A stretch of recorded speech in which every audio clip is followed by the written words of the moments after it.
For me, it was always the story of the snake. When the water gets to your ankle, everybody's like, get out, that's enough water for you. We grow up with this fear that there's something in the water and at any point it could take you. We get on the boat goes out, we jump out onto the water, and then I start freaking out. I'm drowning, somebody save me, I am drowning.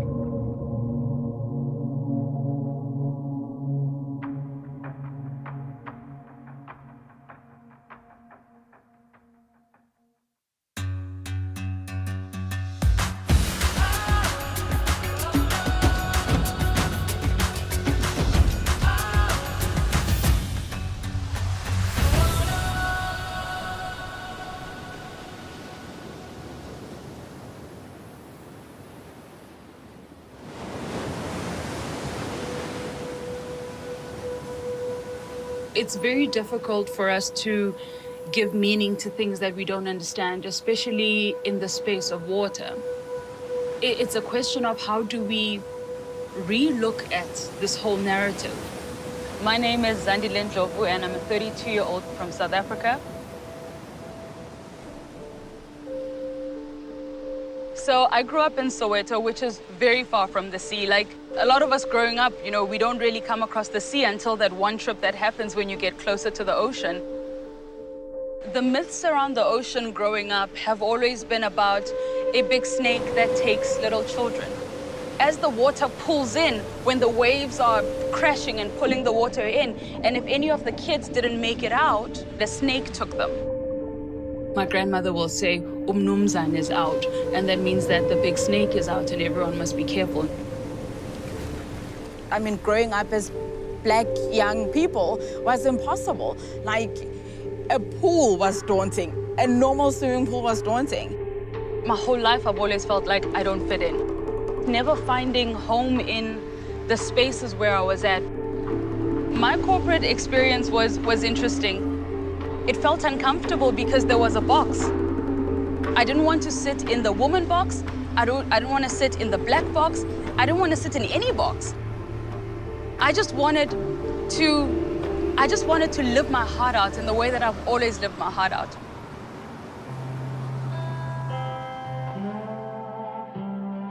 In 2016, I was going through a little bit of a hard time in my life. It was a little bit of a rattle at the end of my marriage. And I decided to go to Bali. I was riding my bicycle down to breakfast and I heard this guy saying, snorkel trip, snorkel trip. And I mean, I'd always wanted to go on a snorkel trip, but it had never happened. And so I signed up and the guy gave me my mask and snorkel fins and that was that. And we jump out into the water. As I watched the dive master at the bottom of the ocean, I took out my snorkel and I dived down to the bottom. And I was with him, picking up these shells and looking at him. And I'll never forget the feeling. There was this place that existed that was for me. I had never in my life been more at home.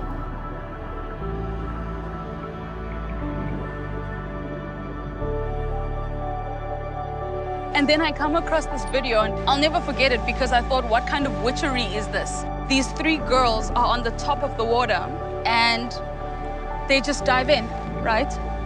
And they're swimming along the reef. They don't have cylinders on their backs.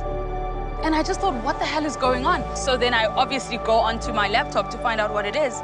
And I found out that that was free diving. You dive into space and you're just by yourself and all that surrounds you is just a beauty and a peace like you've never known. And you're free from what is to come. You're free from what has happened. All there is the now. The brain relaxes. It's not thinking about the many things that it does. There's nothing else that matters than that moment. The first in every single reaction is shock. You know, everyone will say, but that's white people stuff. But it's accessible to everybody, and the idea that water sports have always been white sports is incorrect, and we have a responsibility to kind of change that.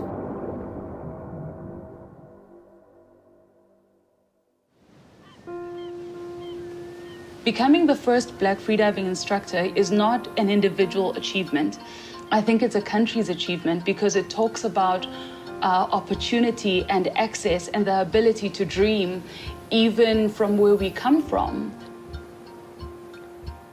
So I decided to start the Black Mermaid Foundation because, one, there is a present fear when it comes to water, when it comes to Black and brown people.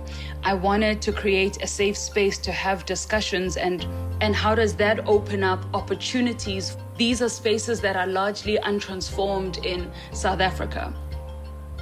The Black Mermaid Foundation was so much bigger than being a freediving instructor. It wasn't about that. It was saying, how do we go back and change the narrative and allow people to dream bigger? It's not just, about the freediving aspect. It's not just your work. It's how you show up everywhere. You just need to be present enough to realize, to just take a breath. The obstacles that I had to go over is a lot of mind stuff. Detaching from the fears of deep waters, detaching from the fear of the unknown, and somehow finding what it truly means to be present.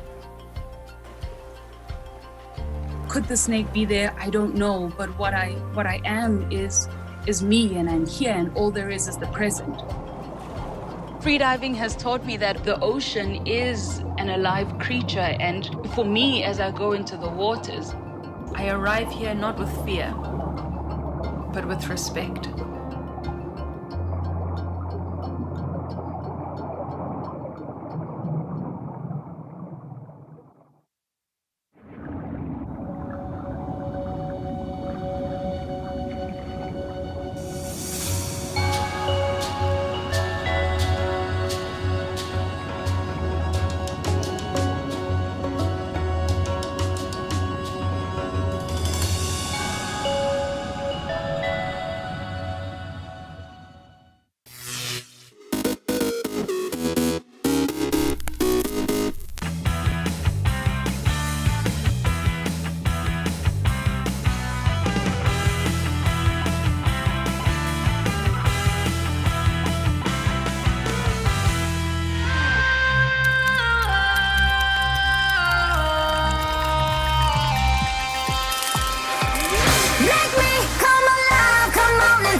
Alright, see how this works.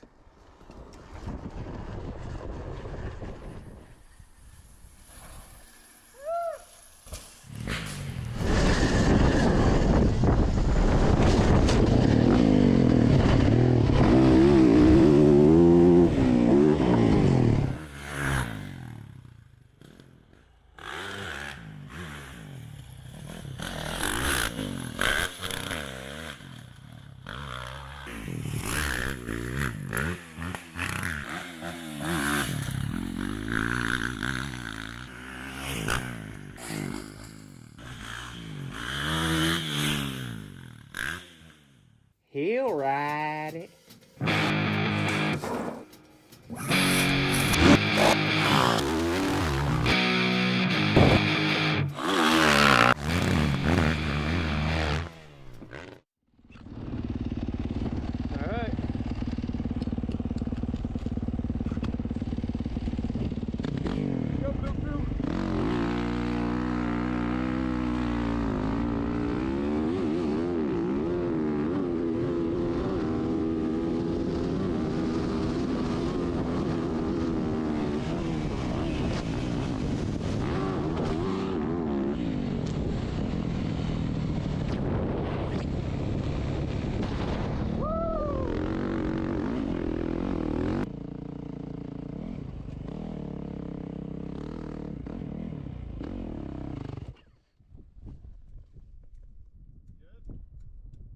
I overshot it by 100 feet.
Go for it.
Well, I have read as a child books about the Whitbread race at the time, and the sailing magazines, the films, and it's inspired me tremendously. I'm super happy that we are now starting the race.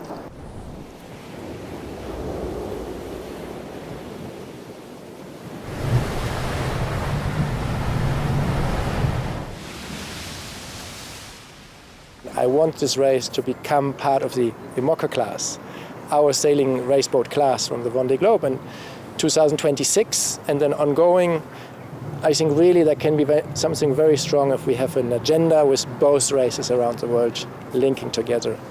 And that's basically driving me to do this one.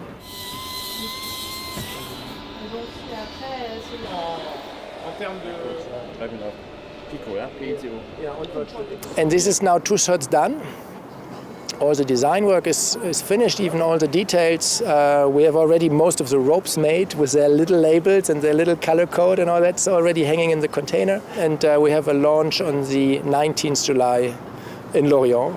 And then we want to get this boat going as quickly as possible.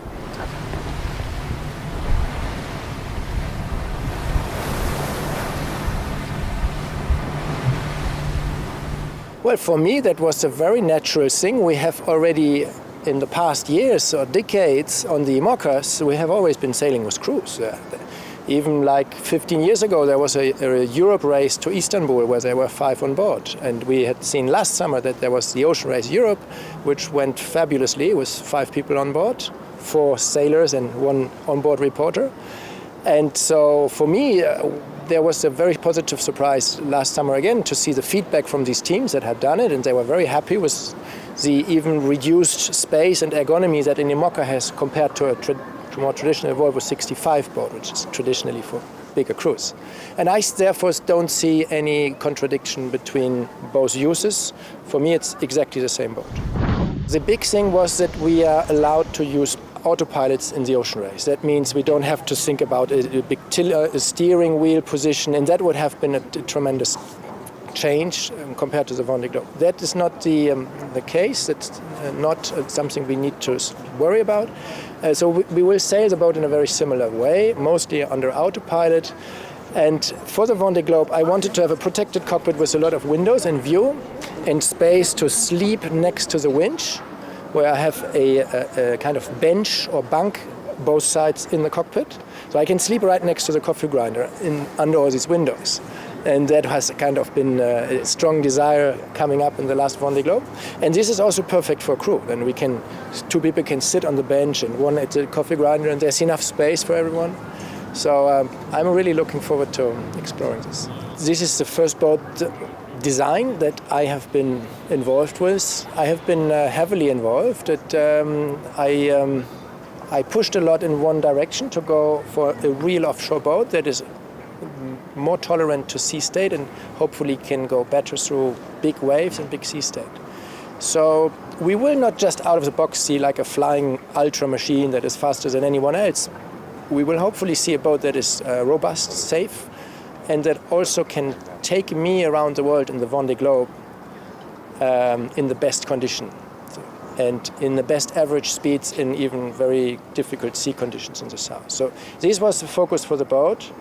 And on the ocean race, maybe you would have put the cursor a little bit more towards an all-round boat, but who knows? We will find out where we stand in the competition, and hopefully anyway, this is not the last boat we build and not the last ocean race we do with the new boat.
is a thriving modern city in KwaZulu-Natal, home of the Zulu nation. Its people live a fast-paced 21st century life, yet many of them carry their traditions deep within them. I find that the traditional Zulu attire is so regal looking. Just the colors and the vibrancy, just beautiful. I traveled out of Durban to discover the Zulu way of life. I didn't realize how close the city is to the beautiful rolling hills of Heartland. I was excited to find people still living according to a proud, passionate heritage, not just respecting the old ways, but celebrating tradition joyously. I found people with an amazing zest for life, flashes of color everywhere. I was swept up in the drama, the noise, the excitement of it all. I mean, every photographer lives for those moments. It's something I'll never forget.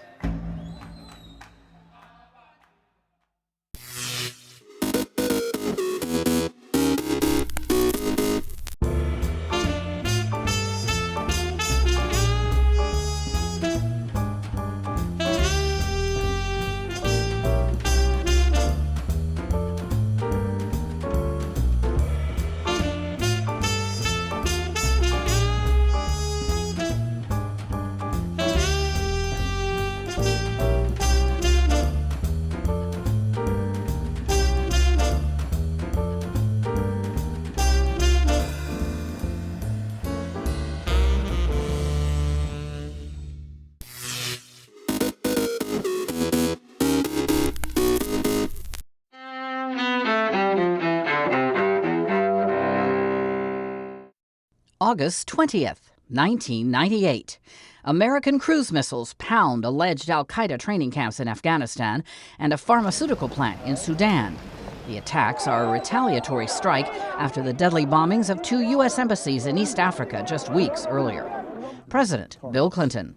There will be no sanctuary for terrorists. We will defend our people, our interests, and our values. 1968. During the Cold War, the Soviet Union and its Warsaw Pact allies in Eastern Europe invade Czechoslovakia. The invasion brutally crushes the Prague Spring reforms by Czech communist leaders to allow greater political freedom. 1977. NASA launches Voyager 2, first of 2 unmanned American space probes to travel to the outer solar system and beyond. 1942. Singer-songwriter Isaac Hayes is born in Covington, Tennessee. He's best known for the theme from Shaft, and in more recent years, the voice of Chef on TV's South Park.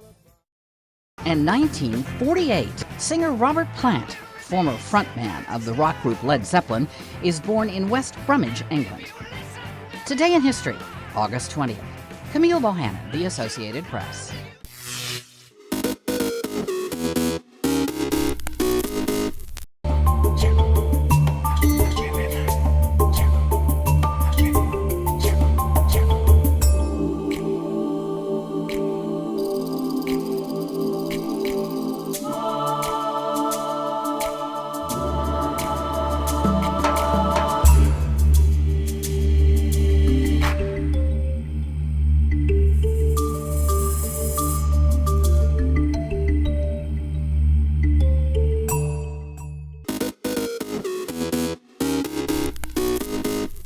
Welcome back in our studio, and in today's news,